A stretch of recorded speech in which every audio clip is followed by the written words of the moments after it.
مبروك. مبروك لموظفين وإداريين بلبن رجوعكم مصر والسعودية. ومن الحاجات اللي بسطتني في الموضوع ده معالي الرئيس، شكرا لحضرتك انك دايما شايفنا وبتسمعنا. شكرا جدا يا معالي الرئيس. للي ما يعرفنيش، انا اسمي محمد فتحي، صاحب عربية بوجي رولز اللي في مارينا 4 الايس كريم. في ظل أزمة بلبن شفت مداخلة مع الإعلام الكبير عمرو أديب للدكتور مؤمن مالك بلبن. في وسط الكلام وقفتني كلمة كبيرة قوي. الدكتور مؤمن بيقول ما تقتلوش حلم احنا حلمناه.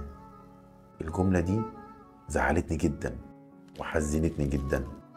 وبمناسبة الجملة دي أنا حابب أحكي لكم موقف صغير حصل معايا شبيه للي حصل ده بالظبط. من فترة في الصيف كلمني حد من إدارة بلبن، كلمني الأستاذ أحمد من إدارة التطوير، بوجي عايزين نقعد نتكلم معاك. قلت له طبعا على راسي يشرفني. قعدنا نتكلم ونتكلم.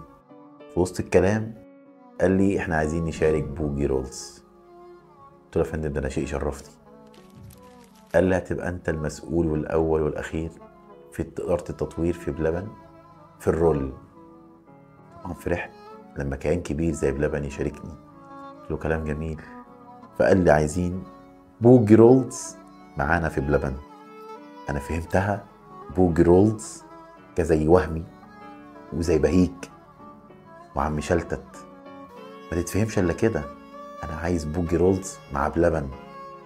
فقال لي ايه الحاجه اللي انت عايزها؟ قلت له يلا بينا نبني براند.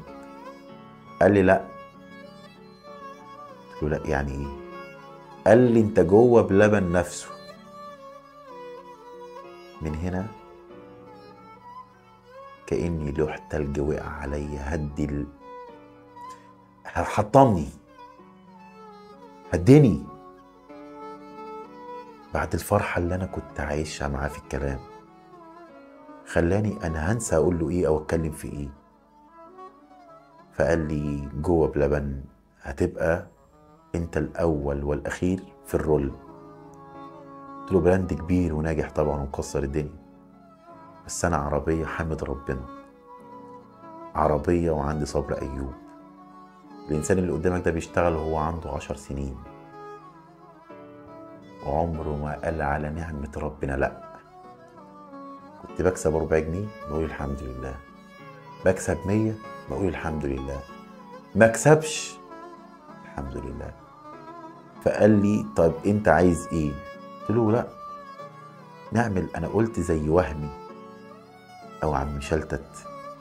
راح قال لي طيب انت محتاج، طيب لو هتبقى كده النسبة تبقى ايه؟ قلت له اضمن حقي. قلت له اضمن حقي 51% على الورق، وبره الورق انا عايز 5% او 10%. مش هتفرق معايا، بس اللي فرق معايا ان انا الاسم اللي انا عملته مش عايزه يتهد، مش عايزه يروح ويوم في يوم وليلة. انا تعبت عشان اوصل للحلم ده. ده عربية ناجحة في مارينا، عربية جنب 110 فرع ليك. عينك على عربية عايز تاخدها هي كمان في طريقك. النجاح اللي انت شفته على العربية والجمهور اللي بيقف على العربية عشان ياكل ايس كريم او يتصور معايا ده نعمة، عشان انا بحمد ربنا. والله كنت بنام في عشة في مارينا 2 قدام مارينا 2 في الصحراء، وما قلتش انا مين ومين. والله بشتغل وانا عندي 10 سنين وعمري ما قلت على نعمة ربنا لا. فقال لي انا دلوقتي في الامارات، اخر الشهر هنيجي ونتكلم سوا ونشوف الموضوع. قلت له طب شرف طبعا عظيم ليا. الكلام ده يوم وقفة عرفات، مش ناسي يوم وقفة عرفات. وكان عندي اوردر في هاسيندا، والله العظيم ما مركز في الاوردر لحظة، انا مركز في المكالمة.